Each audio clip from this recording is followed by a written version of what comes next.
Y seguimos en esto que es De Buenas a Primera por la radio web educativa de la Dirección de Institutos Policiales, y como veníamos anunciando, tenemos ahora en línea al jefe de delitos económicos, el comisario principal Javier González. Muy buenos días, bienvenido a Radio Azul. Bueno, gracias por la invitación, gracias a las autoridades por esta invitación, a ustedes y a la audiencia. Y bueno, hablar sobre estafa creo que es un tema primordial en estos días donde las redes sociales, la interacción virtual ha sido, digamos, parte de nuestra convivencia, y en donde la pandemia también desde su comienzo ha incrementado mucho más hora hombre en internet con la gente. La gente hoy en día es, digamos, parte de su teléfono celular, hacer trámites bancarios en forma online, manejarse todo lo que es comercialización, tanto para comprar, para vender. Creo que todo se está moviendo a través de las redes sociales. Bueno, ahora un poco más, gracias a Dios, se está dando un poquito más, que se está soltando esto para poder tener un poco más de interacción de persona a persona, pero igual las personas que no estaban muy habitué en las redes sociales, en manejar todo lo virtual, se tuvo que hacer, digamos, un esfuerzo, sobre todo a veces algunos adultos mayores que están un poco más alejados, ¿no? No todos, pero algunos más alejados de la parte de la tecnología. Entonces eso hizo que apurara un poco a la gente, y a veces ese apuro y ese no tomar conciencia o tomar conocimiento suficiente hace caer en errores, que justamente el engaño se tipifica en el error, se tipifica la estafa en sí, cuando a una persona le hacen cometer un error a través de un engaño. Claro. Esa es la figura, ¿no? Sí, y fue como una aluvión de información, más que nada por este contexto de la pandemia, en el cual el recurso humano se fue disolviendo de a poco, digamos, y si bien ya veníamos con estas cuestiones de las nuevas tecnologías de la información y la comunicación, pero de alguna manera la pandemia nos acrecentó, nos llevó a nuestros hogares y también a buscar soluciones que tenían que ver con la virtualidad. Desde el también y del teléfono, sobre todo, que cada vez vienen con los dispositivos móviles, vienen con diferentes funciones que nos permiten cada vez estar al alcance de todo, de comprar y de vender.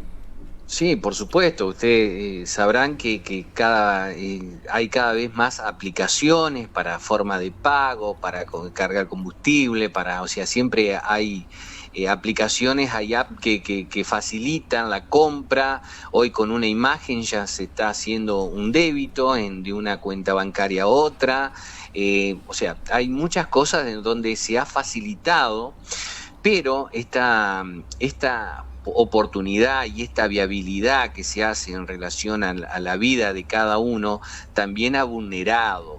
Sabemos que en las redes nosotros volcamos todo lo que es base de datos de cada una de las personas. Sí. Eso hace también que haya los hackers, que hayan, digamos, personas que se dedican a esto, a investigar en las redes sociales, a hackear, digamos, base de datos, inclusive de algunas empresas conocidas, claro, de alguna página oficial, clonar páginas oficiales, clonar Instagram. Hace poquito empezaron con el tema de la gente que se ha incorporado a calificarse en el programa Procrear por una vivienda que tienen, digamos, enlazada al banco hipotecario para pedir un préstamo, para solicitar todo lo que Procrear, digamos, brinda. Y bueno, y se han hackeado Instagram de esas entidades bancarias, y ha surgido gente que ha sido, digamos, vaciado su cuenta en base a esos lugares donde por ahí no son seguros, y la gente por ahí se confía, y como estábamos hablando anteriormente con la introducción, de por ahí no tan familiarizada la tecnología, y cometen este tipo de errores y no se fijan en los puntos que hay que tener en cuenta, de que sea una página oficial, que tenga un tilde azul, en el caso de alguna duda, llamar a algún teléfono fijo de ese banco, tratar siempre de buscar, digamos, alternativas como para poder ir chequeando y asegurándose dónde uno está ingresando. Porque la virtualidad, ¿qué es lo que hizo? Es no saber si realmente la persona que dice ser quien es, Claro, lo sea. claro. ¿Mm? Lo que fue esto, y retomando sus palabras, ¿no? Lo que fue esto durante la pandemia, la ministra de Gobierno y Justicia, Rosario Romero, junto con ustedes, presentaron la campaña de difusión Necesitamos Alertarte, que tenía que ver con esta función, ¿no?, de prevenir estos delitos económicos, con 3 ejes esenciales, en mi humilde parecer, que tenía que ver con hacer tus compras virtuales desde una plataforma oficial, no ir al cajero por pedido telefónico y, por otro lado, no brindar el nombre de usuario, la contraseña ni la clave. Claro. Es esencial, que uno dice, bueno, es así, pero en la estafa también creo que la manipulación de estos delincuentes o estas personas encargadas de cometer estos terribles delitos manejan muy bien la manipulación entre la persona. Sí, por supuesto. El abuso de confianza está superior a todo esto. No solo el abuso de confianza, sino el poder de convencimiento que tienen. Claro. Son gente profesionales que se dedican a esto. Nosotros hice una diferencia, digamos, en ver el delito común, el delincuente común. Sí. Que él actúa contra el sistema. Hagamos un ejemplo, no sé cómo tenemos de tiempo, pero breve nada más. El delito común, el robo que haya sucedido en la ciudad de Paraná, un arrebato, el asaltar un negocio, robar una vivienda, eso implica saltar un tapial, romper una puerta, romper un vidrio, o sea, siempre va con el sistema en sí al choque en contra de algo que se puede venir, puede haber un enfrentamiento con un policía, o sea, todo eso va contra el sistema. Claro. En cambio, el delito de estafa es un delincuente en el cual él va con el sistema, no en contra, sino al revés. Claro. Él está en horarios picos donde hay mucha gente, él se muestra, pero ¿por qué? Porque su ardid y el engaño va en el poder de convencimiento, en el diálogo, en el ardid que sería la historia a mentir, qué es lo que le está diciendo a la otra persona para convencerla que acceda en forma voluntaria de la otra parte en cometer un error, como por ejemplo nuestros adultos mayores, claro, que se hacen pasar por un familiar, lo convencen que puede ser una hija, un nieto, el que fuese, le dice que está en el banco, que se va a devalorizar el dinero, que es muy común esto y está sucediendo a nivel nacional. Y le dice que va a pasar un contador que ya está haciendo cola en el banco, va el contador, un pibe a hacerse pasar por el contador, el abuelo entrega voluntariamente todo ese ahorro conforme a lo que le iba diciendo su supuesta hija o nieto, y entrega ese dinero. Entonces el policía que esté enfrente a esa acción, o en la esquina, o el patrullero que pase, eso va a ver como, o cualquier persona normal, que cualquier vecino, porque no ha pasado, está barriendo el vecino mirando toda esa acción y no le pareció extraño para nada. O sea, son actitudes, por eso digo, van con el sistema en sí, porque pasan desapercibidos. No están buscando un horario clave, o que se oscurezca, no. Están a la vista de todo el mundo y lo hacen de una forma tan natural que pareciera que fuese cualquier familiar que esté en la puerta, que sea un cadete, claro, o que sea conocido de la misma víctima que le está entregando en forma voluntaria, porque ahí nadie está pidiendo ayuda ni está siendo, digamos, obligada o coaccionada para cometer esa acción. Y a esto voy yo. Por eso, ¿cuál es la mejor prevención? Es la información. Claro. Es lo que son estas campañas, la campaña del gobierno en sí, en conjunto con la policía, que es fundamental, las redes sociales, los jefes departamentales, claro, que tienen a su cargo cada departamento. Los jefes de comisaría también tienen esa obligación de tener esa interactividad a través de las redes sociales con su vecino, con ese eslogan de su vecino alerta también. Sí. Entonces, por ahí hay que pasar todo lo que sea la prevención, los folletos, los ítems a tener en cuenta para no caer en este tipo de ardid, en este tipo de engaño. Y eso va todo por la información. Por eso agradezco la radio también, que ha sido parte de esto, de que estar dando difusión a este tipo de flagelo, que es únicamente la información, es lo que puede atenuar o puede apalear este tipo de delito, ¿no? Así es, comisario, buenos días, Matías lo saluda. Y usted hablaba justamente en esto que es esta etapa, en estos delitos, la importancia, a dónde van los delincuentes, que es al adulto mayor. Muchas veces por ahí vemos en las campañas, observamos en donde por ahí se le da un número de WhatsApp, una dirección, y la pregunta es, una persona, un adulto mayor, para que ellos tengan en cuenta, ante una duda, quizás alguna duda en donde una persona lo llama o alguien visita su domicilio y dice que es un familiar, ese adulto mayor, ¿qué le recomendaría a usted? ¿Que llame a un número de teléfono? ¿Que llame a la comisaría? ¿Cuál es la recomendación? Y sobre todo decirles que no tengan miedo a consultar a la policía, sea a su división o a la comisaría más cercana a su domicilio. ¿Qué le podemos decir a ese adulto mayor? Bueno, buen día, Matías. Sí, correcto, con tus palabras es muy, muy simple, muy resumido. A lo que hay que hacer con el adulto mayor siempre.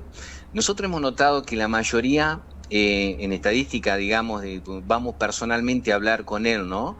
La verdad que es, a ver, nosotros nos ponemos, digamos, con la empatía de esa persona. ¿Por qué? Porque esa persona se encontró en un momento que estaba sola, en un momento donde nadie estuvo asesorándole o nadie le abrió la cabeza un poquito como para poder, mamá o abuela o la que fuese, de estar, digamos, estar atenta a esto. Entonces, el entorno familiar es muy importante. Esto es como primera medida a quién acudir. O sea, primero, el entorno familiar es la clave para estos adultos mayores. O sea, si no hay un entorno familiar presente, el vecino, la vecina de toda la vida, el almacenero del barrio de toda la vida, o sea, siempre hay gente que puede estar colaborando con ellos y informándole que es la mejor prevención. Y después, las medidas, digamos, a tener en cuenta son tener un teléfono paralelo al fijo, pero hay una particularidad acá. Los adultos mayores no te manejan un celular, claro. Es muy difícil, claro. Es muy difícil, y lo he visto, lo veo ante mi madre propia, son reacios a la tecnología, a veces ya no quieren, no, eso ya no va conmigo, no quiero saber nada, bueno, van a lo de toda la vida, que es el fijo, que ahí habla con sus familiares, con sus tías, amigas, y con todas, y bueno, ese es el eje primordial, donde ellos tienen que saber que ese número fijo, ahí puede hacerse pasar por cualquier persona que a ellos le familiarice. Y ahí a donde cae en el error, cuando realmente ellos tienen una necesidad de hablar, ellos hablan con el teléfono fijo no sé cuántos minutos, con muchas personas, porque necesitan estar interactuando, necesitan hablar con personas, sobre todo cuando están solos, ¿no? Que ahí se ve más eso. Y bueno, ahí es donde notamos donde son muy vulnerables.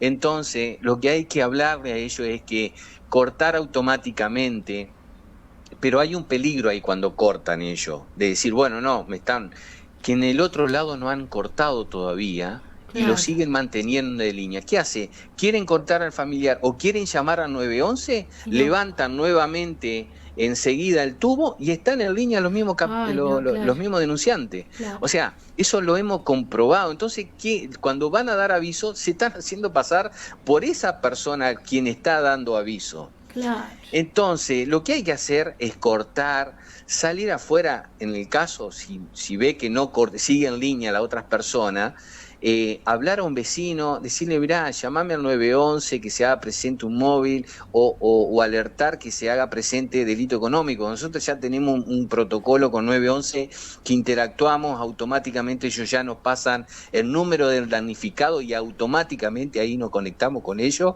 para asistirlo automáticamente, para asesorarlo y decirle qué paso hay que hacer después de una tentativa o después del hecho en sí, ¿no? Importante, comisario, entonces sería ante cualquier duda que tenga, consulta o un temor que le surja a un abuelo o a cualquier persona, 911. Sí, esa es la lo que le tenemos Sí, que porque decir. el 911 es el número más práctico, más fácil, inmediato y el que uno tiene en su mente en ese momento de emergencia. Claro. Entonces son esos 3 dígitos que hay que discarlo automáticamente y una operadora, obviamente, ellos profesionalmente como trabajan, excelente, digamos, Sí. lo van a asistir y lo van a, obviamente, le van a asesorar y lo va a tranquilizar, sobre todo en esa situación que a veces lo bloquea a ellos, ¿no? Bloquean a la víctima cada vez que sucede algo similar a esto. Bien, entonces estuvo Javier González, jefe de delitos económicos, contándonos todo lo que tenga que ver con estas estafas virtuales, sobre la vulnerabilidad también de ciertos sectores de nuestra población, de la provincia de Entre Ríos, entonces, y que no es solamente en la provincia de Entre Ríos, sino que se ha dado a nivel nacional. Así que estar alerta, acompañar también a nuestros abuelos, que son los que por ahí caen en estas situaciones que son muy complejas y difícil de descifrar, así que acompañarlos, como dijo entonces el jefe Javier González, comisario principal, hacer compras virtuales desde plataformas oficiales, tener en cuenta esto, no ir al cajero por algún pedido telefónico y también no brindar datos, usuarios, contraseñas y resguardar y tener siempre a mano el 911, que son altamente calificados para también este tipo de delitos, que tenemos cada vez un personal policial más profesional, sobre todo, pero seguramente usted, jefe, también con su personal que siguen capacitándose y están a la altura de estas situaciones problemáticas.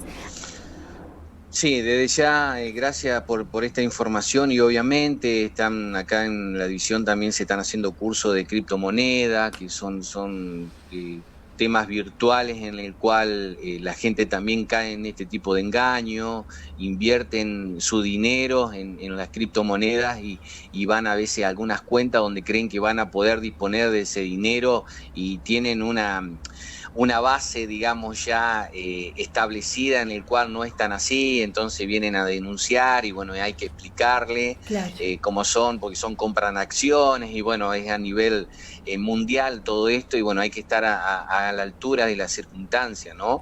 Y nuestra policía, por suerte, la verdad, no es porque pertenezca a ella, simplemente porque lo vemos con las policías vecinas. Sí. Hemos viajado muchas veces para hacer allanamiento, la mayoría de las estafas son provenientes de llamados de otras provincias, el dinero que se fraudulenta a veces son transferidas a otras cuentas bancarias de otras sucursales de otras provincias y vemos la policía de otras provincias, comparamos y observamos y a veces nosotros creo que estamos en un nivel bastante profesional como para afrontar cualquier tipo de flagelo.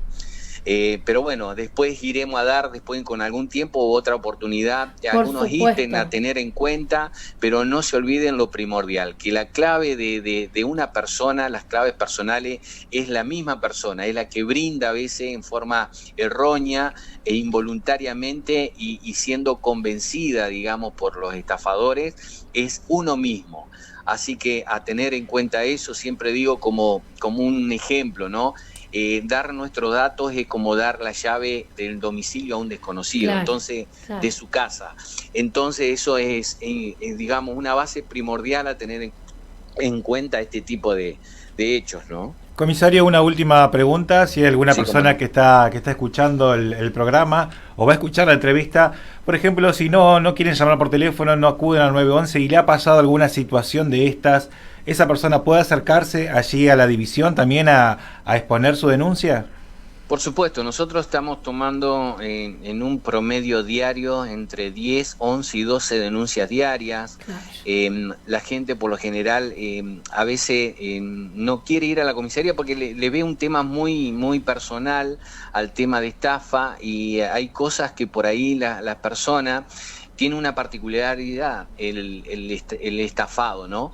Se siente tan vulnerable y dice, a veces se autoincrimina y dice, uy, qué tonto que fui, por no decir otras palabras también, que se dicen, y no, o sea, no es que sean tontos, digo, qué burdo, cómo caigo yo en esto, o sea, se autoincrimina solo, y bueno, esto hace de que la persona fue víctima del ardid, digamos, del poder de convencimiento de otra persona.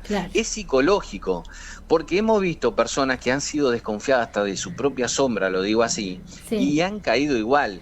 Y este flagelo abarca a cualquiera a nivel profesional, de estudio, razón social, económico, no tiene ningún tipo de diversidad, digamos, de que a quien sí, a profesionales, a nuestros fiscales mismos han sido víctimas, o sea, para que la gente tome conciencia que a cualquiera, nadie está exento de este tipo de flagelo. Entonces, a tener en cuenta ese punto en común. Bien, entonces estuvo Javier González, jefe de delitos económicos en De Buenas a Primera por Radio Azul. Muchísimas gracias y seguimos con el programa.